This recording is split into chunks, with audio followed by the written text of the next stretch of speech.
Quand vous voyez les deux derniers candidats en lice pour les présidentielles, vous pensez que votre contribution peut encore être utile?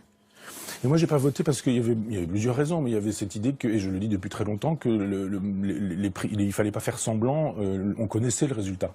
Depuis 1 an, 2 ans, 3 ans, on connaît le résultat. Le résultat, c'est qu'on aurait eu, avec Fillon, ça aurait été exactement la même chose, un candidat qui défend l'euro, l'Europe, le Maastricht, etc. C'est ce candidat-là. Il faut absolument qu'il soit en face Marine Le Pen. Voilà pourquoi ces gens-là ont besoin de Marine Le Pen. Et j'ai écouté Henri Guénaud, avec lequel je suis d'accord, qui était tout à l'heure chez vous. Vous êtes sur la même ligne un peu oui, avec Henri Guénaud. absolument. Avec cette idée que Marine Le Pen, c'est le fascisme, c'est le nazisme, c'est toutes ces choses-là. Et on dit, bon, on a besoin de cette femme-là, parce que quiconque se retrouve en face d'elle au premier tour, le soir du premier tour, est élu. C'est pas fait, hein, encore. Bon, vous rigolez. Ouais. Tout le monde appelle à voter pour Macron et personne, sauf Christine Boutin, avec des espèces de trucs extravagants, c'est-à-dire on vote pour quelqu'un mais on ne soutient pas ses idées en même temps. Elle invente, elle, le coupable non responsable, responsable non coupable, enfin c'est sidérant, quoi. Comment vous avez réagi au moment de l'annonce des résultats? Déçu, heureux, blasé ou indifférent, totalement indifférent? Non, conforté dans mes positions. Je savais très bien qu'on aurait Marine Le Pen et qu'en face on aurait soit Fillon, soit Macron, mais que de toute façon ces deux-là étaient deux façons de faire une même politique. Alors dimanche soir, Emmanuel Macron s'est fait plaisir, on l'a vu sur scène avec sa femme. D'abord faire un discours. Vous en avez pensé quoi de ce discours? Ça, je n'ai pas écouté. C'est-à-dire qu'il a fait ce discours pendant que j'étais sur scène. Ça a été un peu chaud. Vous n'avez pas cherché à savoir ensuite? Après, je suis rentré à 2 h du matin dans ma chambre d'hôtel. J'ai regardé un petit peu tout ce qui s'est trouvé, tout ce qui a été dit, et j'ai vu un petit peu en substance.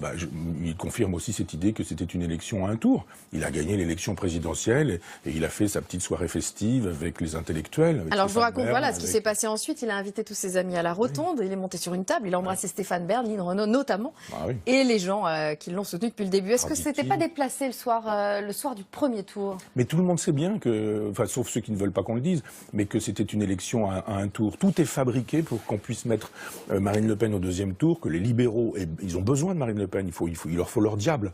Donc quand ils ont leur diable au 2e tour, ils savent que le premier tour est gagné. Donc cette soirée, elle vous a pas choqué? Mais au contraire, elle était très manifeste. C'était la preuve que ce que je dis est juste, c'est-à-dire que tout ça est déjà bricolé, l'élection est gagnée. Et il était en train de faire, c'était l'apéro du 2e tour. Sa soirée de premier tour. Donc tout s'est vu comme le nez au milieu de la figure. Maintenant, on comprend que ce monsieur qui nous dit qu'il n'y a pas de culture française estime que son grand historiographe, c'est Stéphane Bern, ou que d'autres là puissent être les anciens chiraciens sont ici. Enfin, c'est une espèce de collage ridicule et prétentieux. C'est révélateur du fait qu'il fait partie du showbiz et que la politique est devenue un showbiz, que cette campagne présidentielle a été faite comme une série télévisée et comme une occasion d'évacuer la politique. Cet homme nous a dit: je n'ai pas de programme, mon programme c'est moi.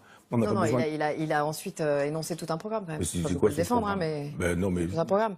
Bon, lequel? Je vous le donne à la sortie. L'euro, l'Europe, le marché, on continue Hollande, qui continue Sarkozy, qui continue Chirac, qui continue Mitterrand depuis 83. Ce qui s'est passé dimanche soir, est-ce que ça veut dire qu'il a fait semblant d'être différent et que tout recommence de la même manière, que ce serait le fameux retourisme dont parle Marine Le Pen?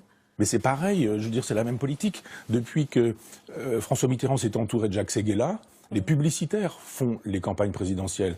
Qu'est-ce que vous faites quand vous faites de la publicité? Vous vendez un produit dégueulasse en le rendant sublime, en disant il faut manger ça, il faut goûter ça. Ça va du papier toilette aux couches culottes, en passant par des petits pois ou je ne sais quoi. D'un seul coup, on vous dit il faut vendre le produit Macron. Bon, on vend le produit Macron.